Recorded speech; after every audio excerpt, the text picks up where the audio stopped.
శాతవాహన యూనివర్సిటీలోని పరీక్షా పేపర్ల గోదాంలో అగ్ని ప్రమాదం జరిగింది. 200 ఎకరాల విస్తీర్ణంలోని యూనివర్సిటీలో గురువారం మధ్యాహ్నం పలుచోట్ల మంటలు వ్యాపించాయి. నిన్న రాత్రి వరకు శ్రమించి అగ్నిమాపక సిబ్బంది మంటలను అదుపులోకి తెచ్చారు. కానీ ఇవాళ తెల్లవారుజామున మరోమారు మంటలు ప్రారంభమై పరీక్షా పేపర్ల గోదాంను చుట్టుముట్టాయి. ప్రమాదంలో గోదాంలోని ఫర్నిచర్, ఏసీలు కాలి బూడిదయ్యాయి. 2 ఫైర్ ఇంజన్లతో మంటలను అదుపులోకి తెచ్చారు. 2022 సంవత్సరానికి చెందిన పేపర్లు మాత్రమే ప్రమాదంలో కాలిపోయాయని శాతవాహన యూనివర్సిటీ ఉపకులపతి ఉమేష్ కుమార్ తెలిపారు. విద్యార్థులు ఆందోళన చెందవద్దని, భవిష్యత్తులో ఇలాంటి ప్రమాదాలు జరగకుండా పటిష్ట చర్యలు చేపడతామని స్పష్టం చేశారు. మీరు ఇక్కడ చూస్తున్నది గోడౌన్ అనమాట. అంటే పాత డంప్ చేస్తున్న పేపర్లు 22 సంవత్సరానికి సంబంధించినవి. వాటికి ఆల్రెడీ మేము స్కానింగ్ చేస్తాము. సో ప్రజెంట్ పేపర్స్ మాత్రం ఇక్కడ లేవు. కాబట్టి విద్యార్థులు ఈ విషయంలో ఎలాంటి ఆందోళన చెందవలసిన లేదు.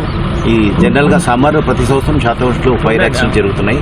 దానికి సంబంధించి మేము ఏం చేయాల్సుకుంటే ఈ ఫైర్ లైన్స్ అని ఇచ్చినాం. మీరు కౌస క్యాంపస్ చూసి అక్కడక్కడ మధ్యలో గ్యాప్ చేసేసి దాదాపు 1 వీక్ బిఫోర్ ఫైర్ లైన్స్ మంటలు ఎక్కువ వ్యాపించకుండా గ్యాప్స్ ఫైర్ లైన్స్ వేయించినాము. ఇప్పుడు టోటల్ మరి 200 ఎకరాల క్యాంపస్, 200 ఎకరాల మొత్తం టోటల్ పైప్ లైన్ వేయించాలంటే చాలా ఖర్చుతో కూడుకున్న పని. బట్ అది ఎనీహౌ ఇది ప్రతి సంవత్సరము జరుగుతుంది కాబట్టి దీనికి ఒక సొల్యూషన్ కావాలి. కాబట్టి భవిష్యత్తులో ఇలాంటి సంఘటన జరగకుండా మేము చేయగలుగుతాం.